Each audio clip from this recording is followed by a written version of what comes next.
नमस्कार, आप देख रहे हैं न्यूज़ हेडलाइंस और मैं हूं आपके साथ अंकित शर्मा। आज सेक्टर 16 गुजर भवन में एक गुजर समाज का हुजूम आया। युवाओं का बढ़ चढ़कर हिस्सा उसमें रहा और उसके साथ ही उसमें हर एक उम्र का एक व्यक्ति वहां पर नज़र आया, चाहे वो बड़ा बुजुर्ग हो या कोई भी। आज हम सेक्टर 16 गुजर भवन मौजूद हैं और हमारे साथ हैं जगबीर नागर जी, जो कि प्रधान हैं। बेसिकली गुजर भवन का संचालन और उसकी व्यवस्था, उसकी देखरेख सारी इनके जिम्मे है और यहाँ पर लोगों के आने से लेकर उनके जाने तक का एक पूरी रिस्पॉन्सिबिलिटी इनके कंधों पर होती है। आज सबसे पहले हवन यज्ञ हुआ।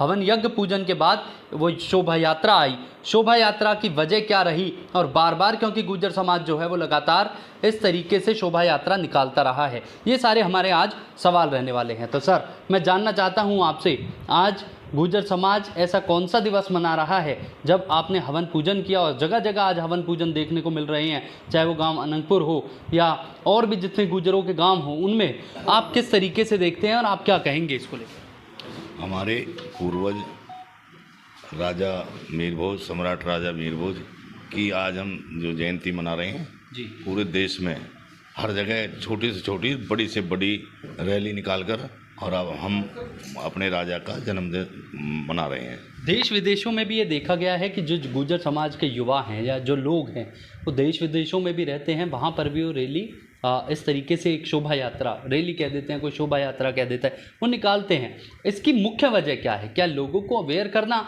या लोगों को ये बताना कि ये राजा थे जिनकी वजह से आज हम सड़कों पर हैं? क्या कहेंगे आप? जैसे इसकी ये वजह हमारा समाज जागरूक रहे और जैसे कि हमारे राजा या पूर्वजों ने जिन्होंने भी ये काम किया है देश के लिए, समाज के लिए एक लड़ाई लड़ी है उन्होंने, उनका आज भी नाम है। ऐसे ही हम समाज के लिए हम लड़ते रहें और हम जागरूक रहें अपने समाज को आगे बढ़ाने के लिए। शिक्षा है, कई कुरीति हैं, कई अपनी जो गलत आदतें हैं उनको छोड़ें, अच्छी ने अपनावें, ताकि हमारा समाज आगे बढ़े और भी समाज हमारे समाज को देखकर और भी सब भाई हमारे साथ चलें, आगे बढ़ें। जी, गुर्जर समाज में बड़े दिग्गज नेता हुए, बड़े दिग्गज लोग हुए और आज अगर मैं युवाओं की बात करूं तो अब बढ़ चढ़कर वो भाग ले रही हैं और सरकारी ओहदों पर कुछ स्थान प्राप्त कर रही हैं। शिक्षा का स्तर तो कहीं ना कहीं गुर्जर समाज में अब बड़ा है, लेकिन आप क्या कहेंगे, क्या संदेश देंगे?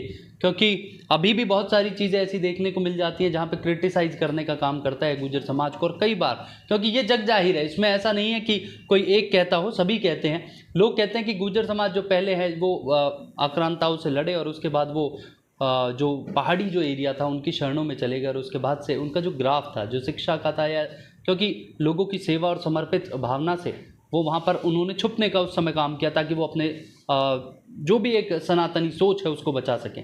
इसमें कितनी सच्चाई है आपके हिसाब से? बिल्कुल सच्चाई है। हमारा समाज हमेशा से ही उस समय के शासन प्रशासन से पीड़ित था और कहीं उसी की वजह से थोड़ा सा पिछड़ गया था, लेकिन अब हमारा समाज जागरूक है और शिक्षा में भी आगे बढ़ रहा है और हर तरह से हर क्षेत्र में आगे आ रहा है, राजनीति में भी, शिक्षा में भी और प्रशासन में भी, सब जगह अब आगे बढ़ रहा है, पीछे नहीं है। एक बड़ा मुख्य और अहम सवाल, और मेरा आखिरी सवाल भी यही होगा प्रधान जी, मैं जानना चाहता हूँ, सम्राट मिहिर भोज जी का आपने नाम लिया, आपने कहा कि उनके ही लिए शोभा यात्रा निकाली जाती है। गुर्जर भवन में कभी नहीं देखा गया कि मिहिर भोज जी की कोई प्रतिमा हो, ऐसा क्यों? हाँ, प्रतिमा होनी चाहिए और जगह जगह हमारे गाँव में अब भी लगा रखे हैं, प्रतिमा लगा रहे हैं, गाँव में लगा रहे हैं, जहाँ हमारी सामाजिक संस्थाएं हैं वो भी लगा रही हैं अपने अपने हिसाब से। क्या कभी गुर्जर भवन में सम्राट मिहिर भोज की प्रतिमा देखने को मिलेगी आने वाले समय में? जी, ज़रूर मिलेगी। हमने पहले वादा कर रखा है समाज से, हम अपने यहाँ भी गुर्जर राजा हमारे जो सम्राट मिहिर भोज जी हैं इनकी हम प्रतिमा लगाएंगे और भी कई हैं। हमें ऐसे ही हमारे कई हैं, हमारे समाज के जो नेता, राजा महाराजा बड़े, तो सबकी हम तस्वीर लगाने के विचार कर रहे हैं। जी, तो देखिए सेक्टर 16 गुर्जर भवन हम मौजूद हैं, हमारे साथ ये थे जगबीर नागर जी। लेकिन मैं एक बार वो सभी कोर सदस्य दिखाना चाहता हूं जो आज बेसिकली गुर्जर दिवस मनाने का काम कर रहे हैं और शोभा यात्रा में बढ़ चढ़कर जिन्होंने हिस्सा लिया, और वो दिखाना चाहते हैं और ये दर्शाना चाहते हैं कि गुर्जर समाज का जो अस्तित्व है वो बड़ी मजबूती के साथ आगे बढ़ रहा है। आपने हमें समय दिया उसके लिए बहुत बहुत धन्यवाद। Thank you. ऐसा है, आज ये जो हमारी गुर्जर शोभा यात्रा निकाली है, एक हमारा युवा संगठन है, अखिल भारतीय गुर्जर महासभा के नाम से है ये। और हमारी जो संस्था है वो गुर्जर सभा हरियाणा फरीदाबाद सेक्टर 16 फरीदाबाद, हमारी सभा यहाँ पूरे क्षेत्र में काम कर रही है। ये भी हमारे साथी हैं, ये भी हम मिलजुल के आगे बढ़ रहे हैं। आगे अपने क्षेत्र में ये काम कर रहे हैं, अपने क्षेत्र में हम काम कर रहे हैं, लेकिन एक दूसरे को सहयोग करके कंधा से कंधा मिला के हम आगे बढ़ रहे हैं। तो आप देख रहे थे न्यूज़ हेडलाइंस। धन्यवाद।